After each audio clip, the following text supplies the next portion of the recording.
You're listening to Life Repair Recovery Talk Radio with Rick Thompson, only on LA Talk Radio. Good evening. Good evening. Welcome to Life Repair Recovery Talk Radio. My name is Rick Thompson. Welcome to the broadcast. In the studio with me this evening are Lauren, Omrah, and Tony. Tonight we are going to discuss the disease of alcoholism. So here we go. Say hello, everybody. Hi, everybody. Hi. Hello. Okay. And I'm going to start this off tonight by letting Lauren review some statistics that she has put together this afternoon. And so go ahead. Thanks, Rick. I looked up some statistics, thank you, for alcohol, seeing what it's doing to our country right now. And alcohol is responsible for over 40% of motor vehicle accidents, fatalities, 70% of drownings, 50% of suicides, and 40% of violent crimes. Now, those are the ones that they know about. As you well know, there are many different causes, and they're not always revealed. I also found out that the youth is 35% of all children have drank by the time they're 15 years old. And the children are responsible for 11% of all the alcohol consumed in the nation. And alcohol is responsible for 189,000 emergency room visits, 4,300 deaths annually. And again, those are what is reported. Right, and there's all the other things that aren't reported. Absolutely. There are so many collateral damage diseases and effects of the body that are not counted as alcoholism, that are not included in these stats at all, as all of us in this room know all too well. Tony, your thoughts? Well, I mean, as sad as those numbers are, there's no way in God's green earth you're going to stop people from getting high. I don't care how old they are or how young they are. So at the end of the day, it probably would be more realistic for people to have in schools and whatever, to have a meaningful, less lame kind of dialogue right. about drinking and drugs. And I know that I did some research years ago, over 20 years ago, and I think there was 165 fatalities every year as a result of alcoholism, be it automobile, like you were saying, or heart attacks, mm-hmm. or people falling, and then suicides. So, and I'm sure that number in the past 20 years has gone up, and there's really nothing you can do about it. Mm-hmm. That's the really sad thing.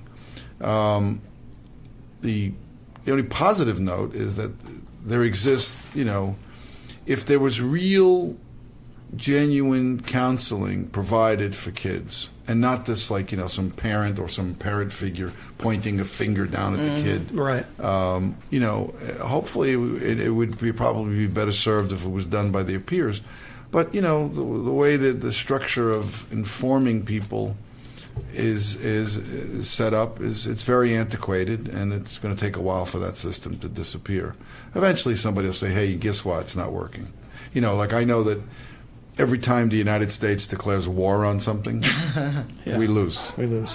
Right. The war, whoever they're declaring war on wins. War on drugs. War on drugs, Just war on poverty, no. war on alcoholism, right. war on, Yeah, it's all. I think it's just mostly a spin for the media anyway, because it's every time they also have a politicians. theme, That's what they get elected. Back in the 70s, and there was always the war on drugs and war on crime and all that stuff, and it was just sound bites to get out there, and people would say, oh yeah, right, yeah, we gotta. And now finally, some 40 years later, they're realizing that punitive measures aren't the solution. People have been getting high since the beginning of time. I mean, Solomon even talks about, alcoholics in the Bible, and he says to the other people, he goes, I forget, I don't want to I'm not going to quote it exactly, but I'm sort of paraphrasing. He's like, they're a little goofy, they sort of they sort of act like they've been in the sun too long, yeah.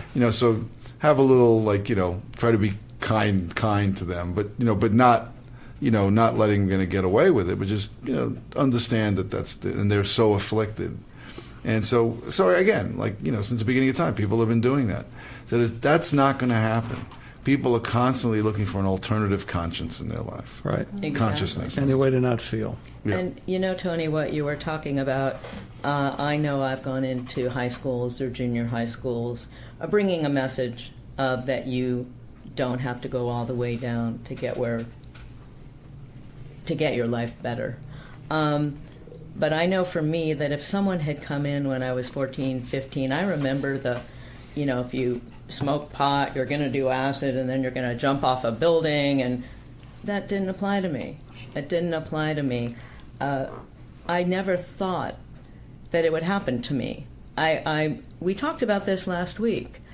It seems as though it starts, or at least it did for me, for fun.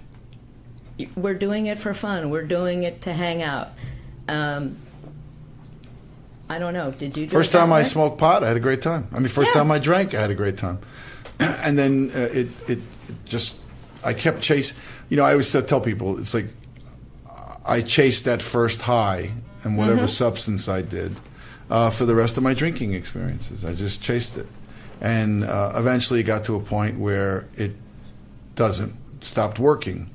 Because ultimately, what a lot of people don't realize, or what's not really talked about, is that the power of our minds to recreate or create an experience that's beyond anything that you could get from a drug is amazing.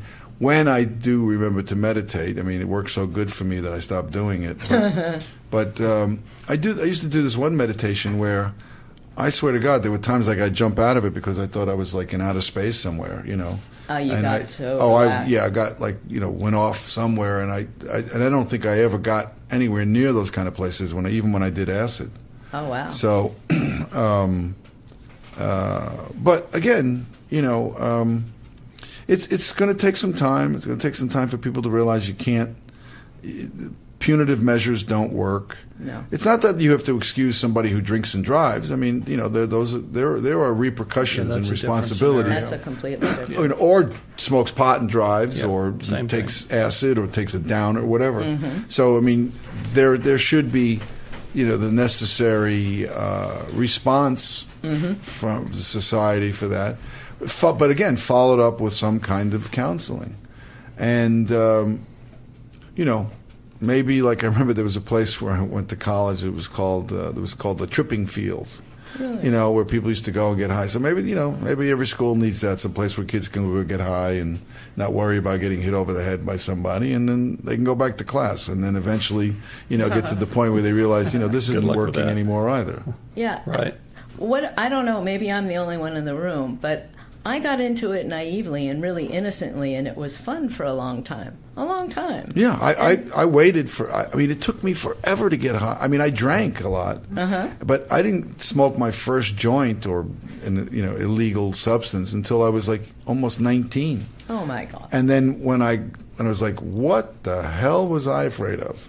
But then it just, like I said, no matter what drug I did, no matter what high the new experience was, it was always downhill right after that. Mm-hmm. You could never recreate that first high. No. Ever. And I chased, so many thoughts, thinking that I could get there again. And it just doesn't exist. No, the thing is that not everyone who's doing drug is getting addicted. It's just some people have the tendency to get addicted. Mm-hmm. And when you are addicted, then it's a problem. Mm-hmm. But I've been with people who've been doing drugs and drink, and then they stop. Not everyone has the tendency. So just us. Don't you hate that? Just people like us. No. I know somebody who she, when because I did massive amounts of cocaine, $800 a day, and when I would do cocaine. She would do a couple of lines and say, "Oh, that's it. I'm done." And I'd be like, "What do you mean?" Did you done? marry her? No. Well, we were married at the time. Yes. But the point is, she was able to.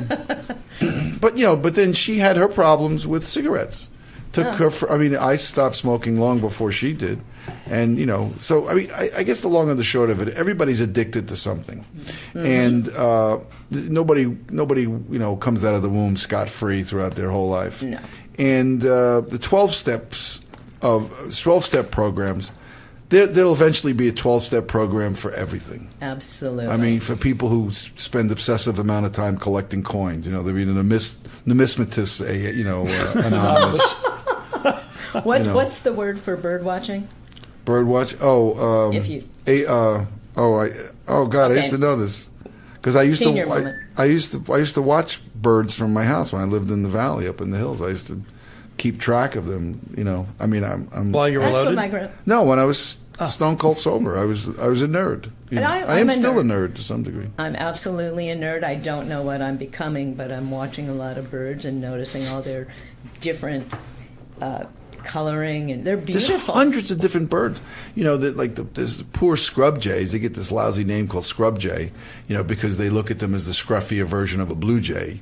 But they're just as magnificent as a blue jay. Did you have a lot of time on your hands, babe? Yeah. Is that what's happening? No, really? because it's what it's looking like over here. I was looking out for my little scrub jay friend. You know what? The scrub jays, in my research, I get a little brain dead since I'm not a professional. So this is only my second time doing this. There's alcoholic blue jays and scrub birds? I think the scrub jays are alcoholics because they had a section on the most ostracized diseases, the ones that are looked down upon.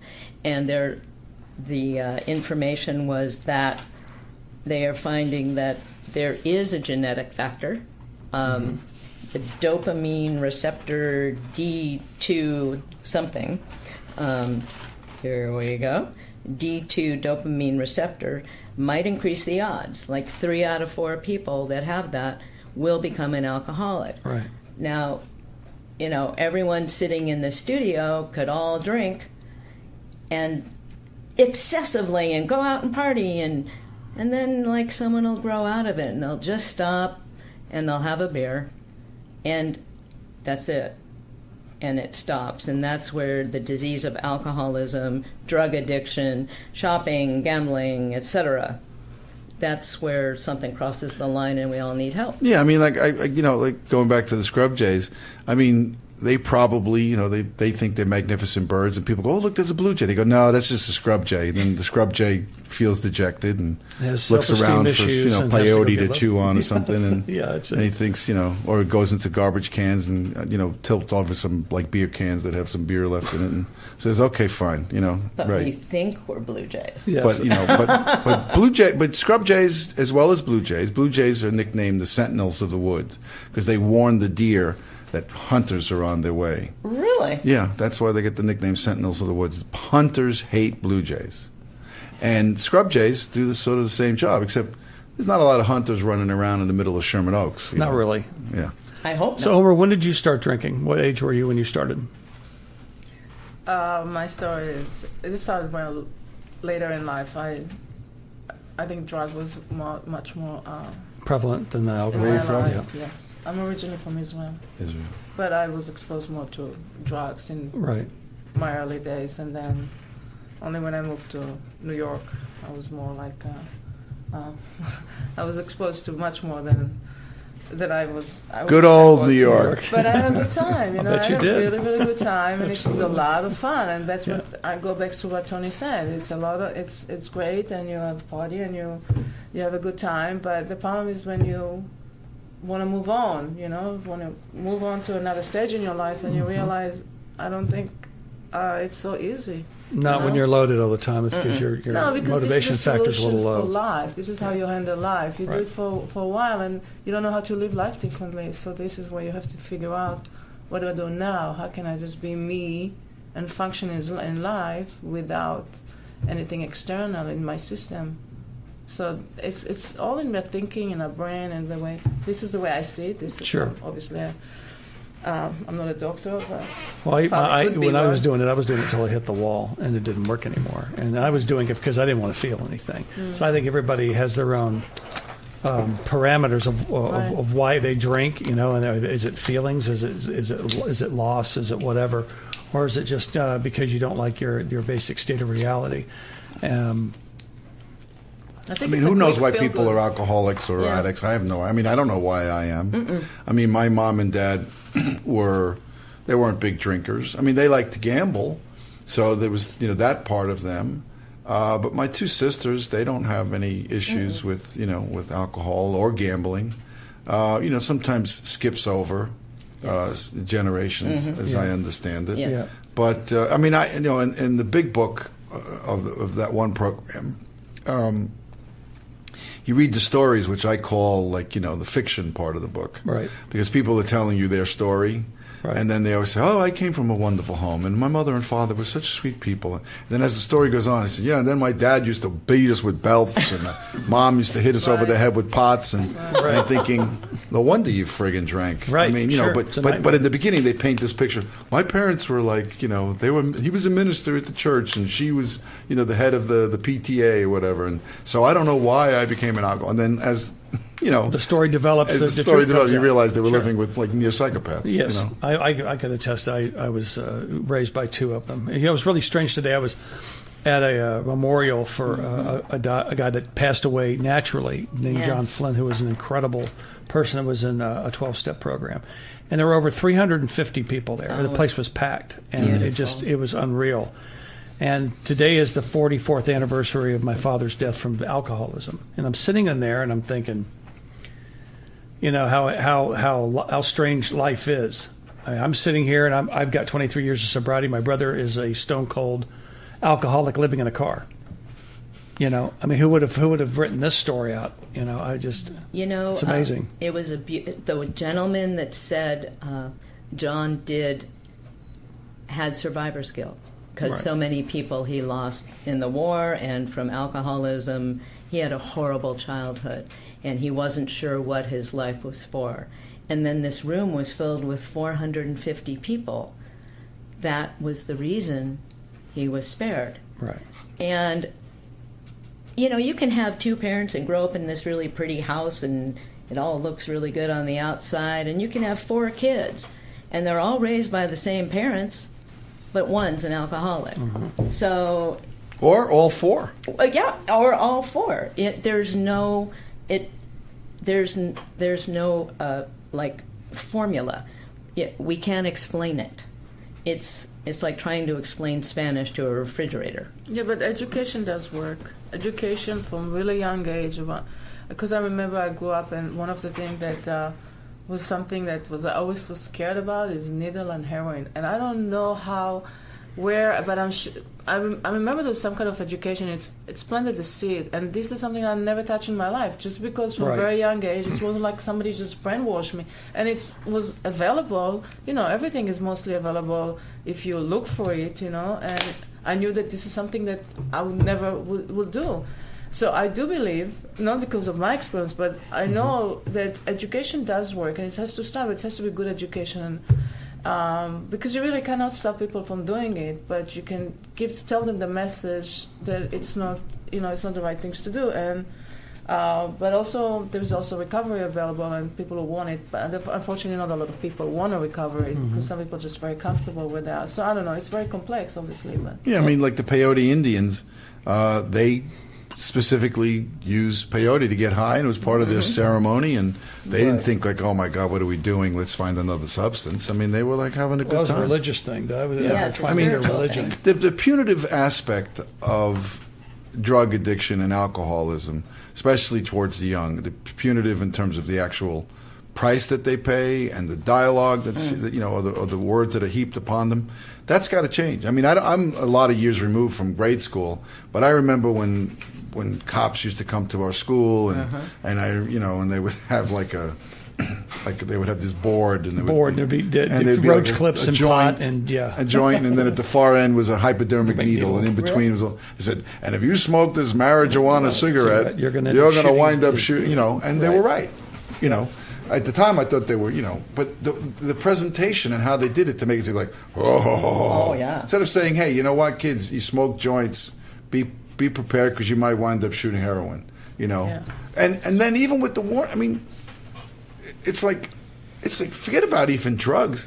I mean, knowing what everybody knows about cigarettes, for God's sakes. Oh, how? People, I mean, there's almost 500,000 people a year die from cigarettes in the United States. So, I mean, we look at alcohol and we look at drugs and we think, what's the most dangerous thing we do here? And people know this all about cigarette smoking, and they still, you know, so. Unfortunately, they don't beat you up or crash cars. Well, they can crash cars They sure with a can. cigarette, but They can that's go to light the true. cigarette and boom, crash into Yeah, the something. little Or cherry the head of the falls off. cigarette Yeah. can go down into the seat. Yep, that I can mean, get all ugly. kinds of crap. I mean, Absolutely. But the incidences of those versus somebody who's mentally impaired because of a substance is, you know, far greater, Oh, far less. Absolutely. But I would like to add that a lot of things are addiction. Like food is very addictive. Absolutely. And processed food and sugar, and people keep eating it, and they know that it's bad for them. They know they shouldn't do it. People keep doing it. So the mind is very complex. Like there are a lot of things we're not supposed to do, like drugs, alcohol, cigarettes. But food is almost acceptable. If you coming high or drunk to work, then you're risking losing your job. But Right. if you sit around in front of your desk all day and just eat, and it's just the same addiction because the mind needs it, and nobody's doing anything about it. So I mean, so nobody said take food as a serious addiction, but it's a huge addiction. It's a epidemic. We have a I know caller a nutritionist. calling in. What? I'm sorry. We have a caller. Oh, but one thing quick. I know a Hang on just a nutritionist who second, once caller. told a good friend of mine, if you smoke and eat sugar, stop the sugar first. Absolutely. Yeah. Hello, you're on Life Repair. Hello. Hello. How are you? Who's this? Hi.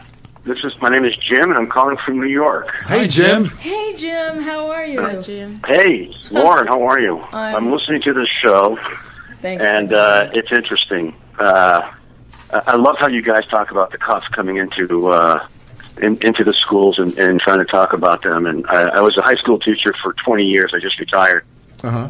And I try to bring my 12-year experience, my 12-step experience into the classroom, and I started working at Rikers Island.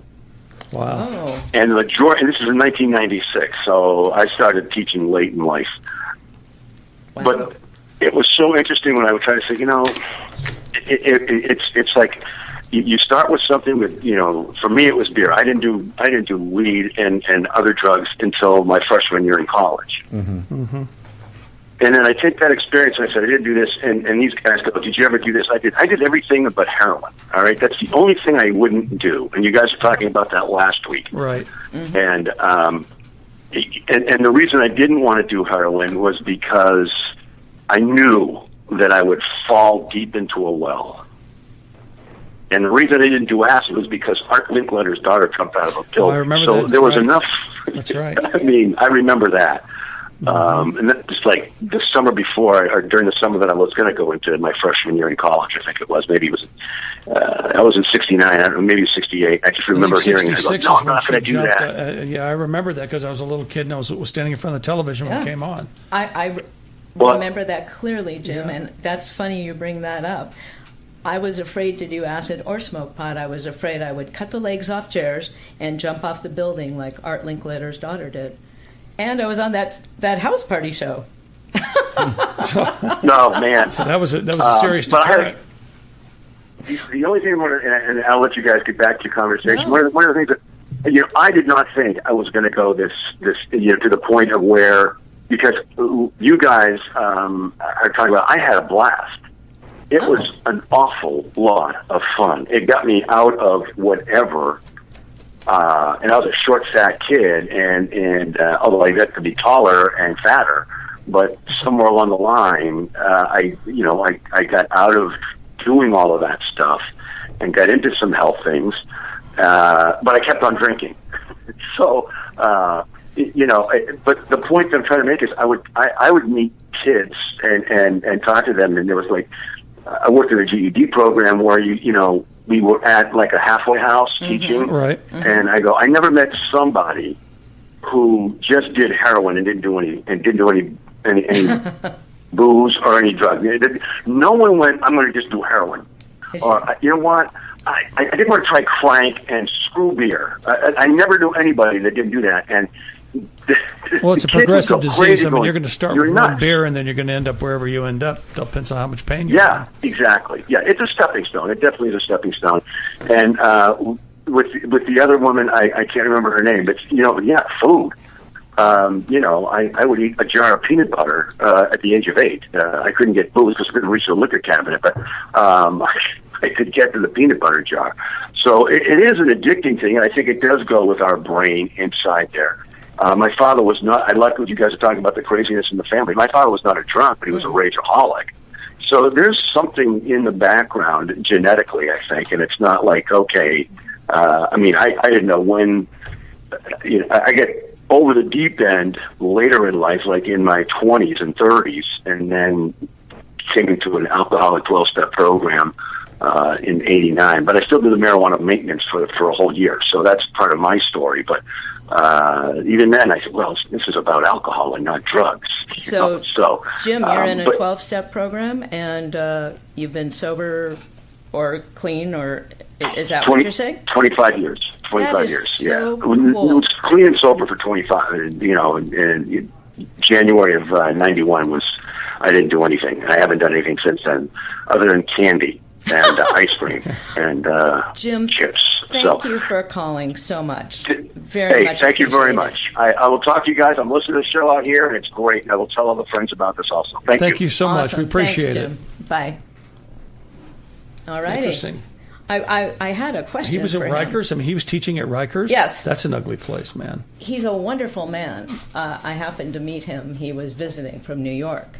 He's got 25 years. Right. But I wondered if the kids listened, because I've been around kids. I'm sure, I don't know if you all have children or you don't have children, but sharing our experience somehow doesn't seem to prevent the use or the experimentation and the demise.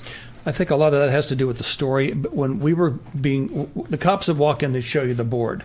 And it was very clinical. There was no emotion behind it. There were no situations behind it. Whereas today, if I were to walk in to talk to 200 kids, right, and they're 13, 14 years old, I would tell them a little bit about my story. And then while I was telling them, I would say, well, this is where I started because I felt this way. And then eventually that didn't quite work. So I had to go a little further in order to keep the filter on. And as the pain progressed more, and I had all these unresolved scenarios going on in my heart and my head, I had to keep going and going until all of a sudden I'm doing about $1,000 worth a day of blow. Wow. I'm knocking out about 3/4 of a bottle of Stoli, and I'm smoking a half a bag of grass just to not feel. This wasn't about getting high anymore. It was just It was totally just about scenario. being level. Yeah. Yeah, I mean, out there, I was saying before, there are so many parents that are having the loss of their child, being replicated thousands and tens of thousands of times. Oh.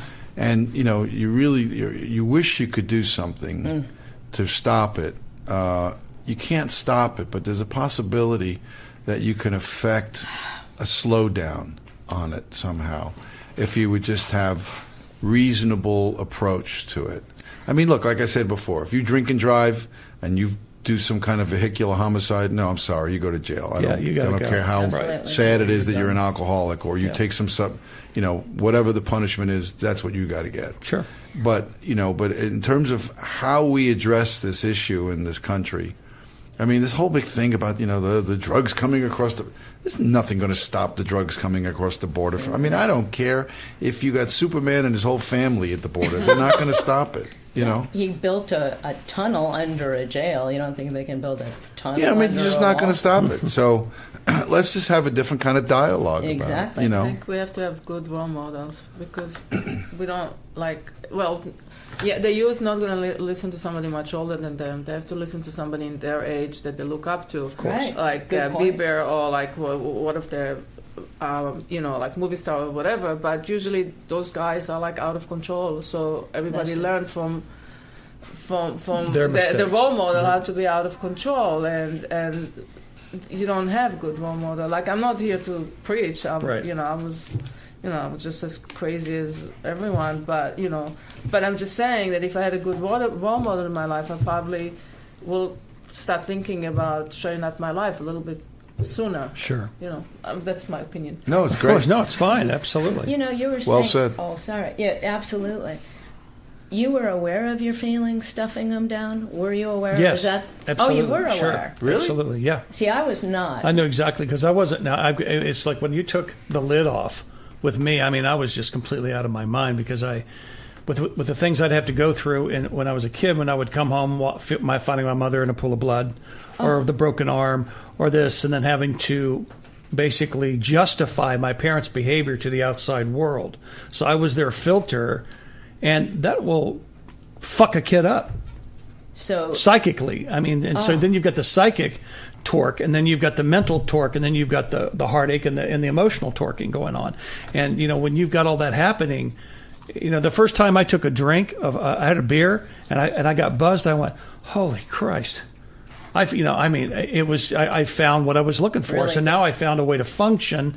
And then as things got worse with my parents and all the wheels fell off the wagon, then I went up, and because I never touched drugs in my life ever, because I was scared to death of them, because being in Northern Virginia in the Fairfax County school system, anti-drug. I mean, it was 24/7. I was scared. But when, I'm there sitting there with my brother sticks a joint in my mouth and then puts a hit of acid under my tongue. Well, I'm off to the races, man. It's funny. All the drugs I did, not once, and all the beer and stuff I bought when I was underage, not once did I really think anything about the illegal act.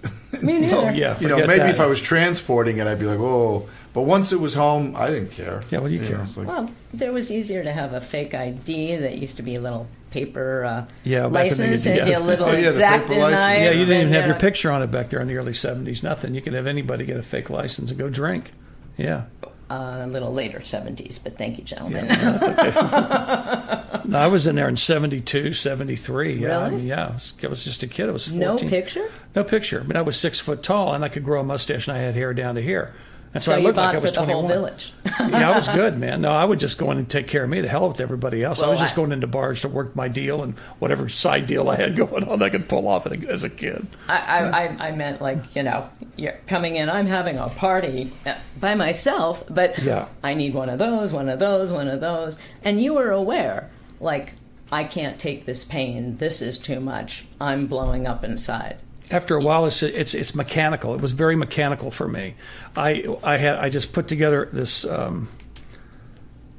my Ricky's treatment plan. That's what it was. And I would get up and I would wake up and I would have a joint and 2 long rails of blow laying there. I'd smoke the joint, do the 2 rails, get up, walk to the freezer, open the freezer, pull out a bottle of Stoli and drink half of it. And then within 15 minutes, I was level. I was just normal. How old were you? Oh, I did this the last 7 years of my getting loaded. Oh, in your yeah. 30s? I was Late in 20s? my middle 20s to like 23 on. Then that's just first couple hours in the morning. That's just to get me out the door, to function. I mean, I was that, Yeah, it takes you down. My compartmentalization of my feelings psychically or emotionally were so severe that I didn't even realize I had done it until I just, I hit the wall, and then nothing worked. And I had been in and out of a 12-step program since I was 12. I was in the teen program while my parents were still alive, and then down the road, much further down the road, I ran into somebody in Akron and put me in treatment for 3 months, and then another couple of seeds were dropped. Then I went out for 5 years and really screwed my life up. But that's what it took for me to hit the wall, to realize what I'm doing isn't working. It doesn't work anymore. So I had a couple of options, as all of us do. Well, I can go take the dark path and just end it, or I can try to get some help and just be vulnerable and be broken. And I'm glad I took the second choice. How about the managing and controlling part? Anyone do that? I know I did that. Only when I ran out of blow. A little bit. I mean, when I stopped doing the cocaine and said, okay, I admitted I had a problem with cocaine, about 3 months later I went back to drinking. And like you were talking before about getting numb, I was able to manage my drinking. I didn't drink on the job. I didn't drink and drive. Well, I did drink and drive a little bit, but I didn't drink on the job, and I just basically needed to get numb. So I would drink whatever I needed to drink so that I would just not feel. And people say, "How'd you give up blow?" And because I was doing that, I was Jack still Daniels. drinking. I was just I was drinking. But then as in chapter 3 in the book, it goes about how you stop doing this, you stop doing this, and that's what was happening to me. I couldn't drink scotch anymore. I couldn't drink vodka anymore. I couldn't drink, and then eventually I wound up drinking wine. That was the only thing I could tolerate was wine, and then I lost my tolerance to that too. Wow. How about you? Yeah, it's just like addiction is addiction. It's like I don't think it ever goes away. It's just maintenance in a way. Like that's what the 12-step program purpose is. But I do find that when somebody's an addict, it's not like I know some people just say that they just drink alcohol, but I know many other people, they have like, if they get rid of the alcohol, they start the drugs, or they start the food, or they start the shopping, or they start the sex, and it's the obsession of the mind. So you just replace it with somebody else, and that's why I believe that you have to take care of everything. If you, for me, clean and sober, not just drugs and alcohol, because if you're a 400-pound person, you're unhealthy anyway. Your life doesn't work. You don't have a good quality of life. Of course. And the idea of getting the 12-step program is really to become like a person who enjoy life, joyous and free, from your mind is free from obsession. So I do believe that it's clean and sober is like clean and sober across the board, and really like free of obsession. It's not an easy thing to do, but it's achievable because I know that I myself practicing it, and it works if you really put yourself into the 12-step program and make sure that every part of your life is slowly manageable. Yes. Not always controlled, manageable. Right. You basically had to do that one step at a time. As far as I had to take care of the alcoholism, and then the drugs, and then I quit smoking, and then the food thing got a little stupid. Yeah. And then one day I woke up and went, "This isn't going to work," and so I went and I dropped 75 pounds. Took it off my frame because I didn't have to have that to hang on to it anymore. Because I had to do the work to figure out, why am I doing this? What am I hanging on to that I don't want to deal with? But, the ultimate... Go ahead. No, I'm sorry. No, you go. No, I was just talking about the obsession of the mind. I agree. That if you don't maintain the spiritual condition that of course give you this freedom, it can come back. It can come back so quickly. It's always need to be like an hour at a time. Yeah. So that's what I say. No, it's just I forget the point I was going to make, but at the end of the day, there's the line saying that if you want what we have, if it's a question of needing what we have, the meetings would be held in stadiums. Absolutely, Coliseum. On with 20 closed circuit television screens. Exactly. So it does what it does, and it's like there's an old Buddhist expression about taking a pebble and throwing the pebble out far into the lake, and you don't even hear it hit the water, but then all of a sudden there's little ripples. Right. And eventually at some point in time, AA or the 12 steps of AA or that have now branched off into so many different things will have some kind of a keen effect on everything in life. And for the most part, you can just take it that this is the way it's going for now. And eventually, I don't know if we'll ever catch up, because I know, like the National Council on Alcoholism, I think it was the National Council on Alcoholism, years back had come out with a finding about, they said, 15% of the people over the age of 25 are alcoholics. And I thought to myself, that's just an odd statistic, because they weren't taking statistics of 15-year-old kids and stuff like that. Yeah. They were dealing with adults. So even if you take that number and you extrapolate it up a little higher so that it's maybe 20%, okay, you figure if it's just 20% of, because I know I was an alcoholic and an addict right out of the gate.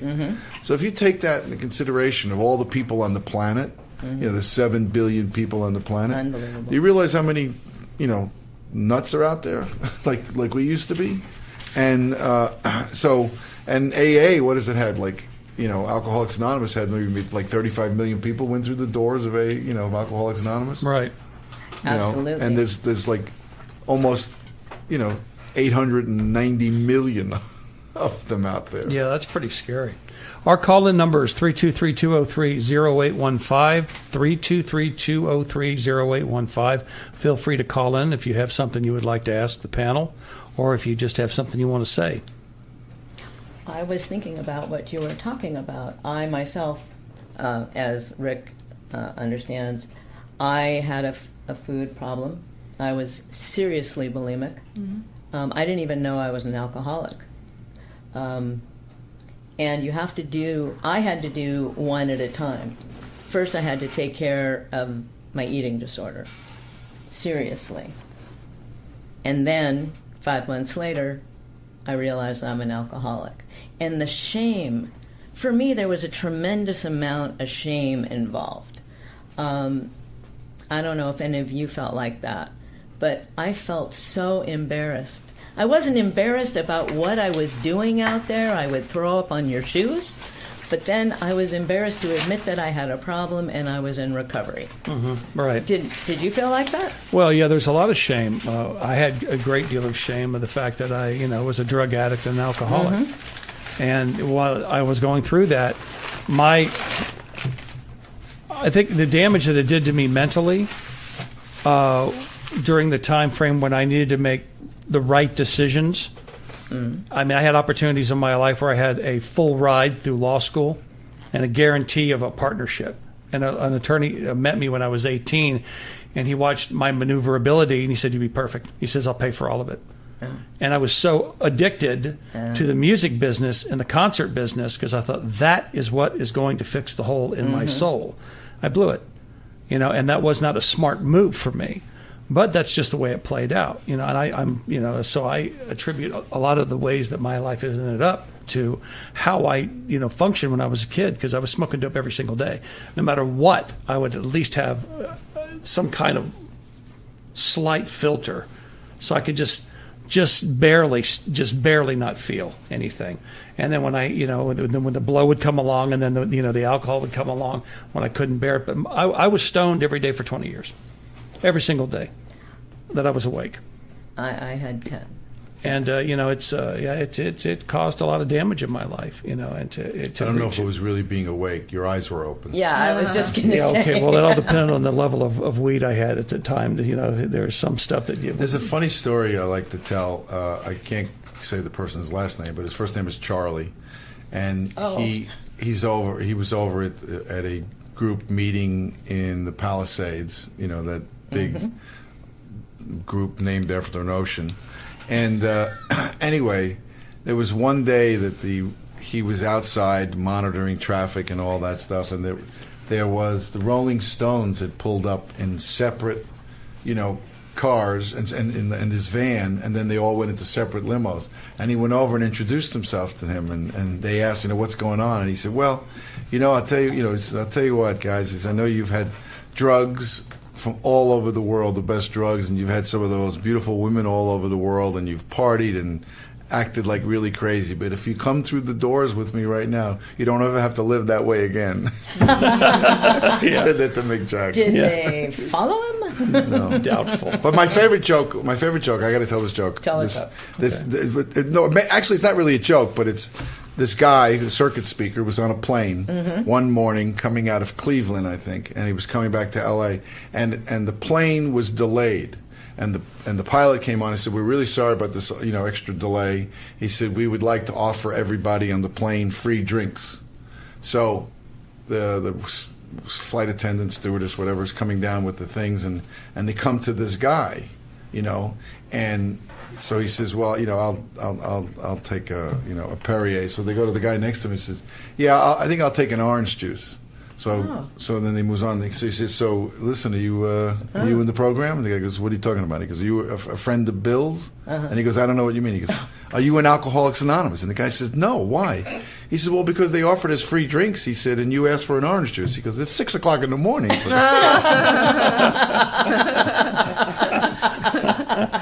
Nice. Our sense of humor. Yeah. Give it a whirl. Yeah, it's out there, that's for sure. Did you ever think that your life would change the way it has? Yes. I mean, once I got, while you were doing it. I firmly believe, while I was doing it, no. And But I knew there was something different Okay, and I didn't know what, I traced getting high because every time there was something different. So I chased getting that different all the time. And in the program, I started to feel different, and I chased that different because I had no choice. You had no other way. And so I said, okay, I'm going to roll up my sleeves, I'm going to do this, and at a certain point in time, if it doesn't work, I'll know it, and then, maybe I'll find something else, or I'll go back to drinking and whatever. Okay. And I realized it was using. I mean, it was working. Yeah. And suddenly there was a change. Evolution of the human spirit, I think, occurs in these rooms that we all attend. And it's what life's about. It's about evolving, emotionally and spiritually. So That's beautiful. Well, I think we had a good show. I just made that up. Sums it up. Very I'd like to eloquent. thank Omrah and Tony Thank you. and the ever so lovely Lauren. Thank you, sir. And I hope that you guys got something out of this tonight. Next week, we'll have another topic that will be alcohol related, and there will be guests. We'll be taking calls. Write our number down. It's 323-203-0815. Have a mixologist on. Have them tell them how they can mix drinks and stuff like Well, that. you should know plenty of those. Yes. And I've been closing out the show with some words of the late, great John Flynn, and I'm going to do it again tonight. Disappointment. Disappointment is the caboose on the tootsie train of expectation. Anything you want from anybody, you give them what you want from them. It's the only way you're going to get it. Life is about giving, not getting. Day at a time. Thank you, John. Thank you for listening. We'll be here next week. Good night and good luck. You're listening to Life Repair Recovery Talk Radio with Rick Thompson, only on LA Talk Radio.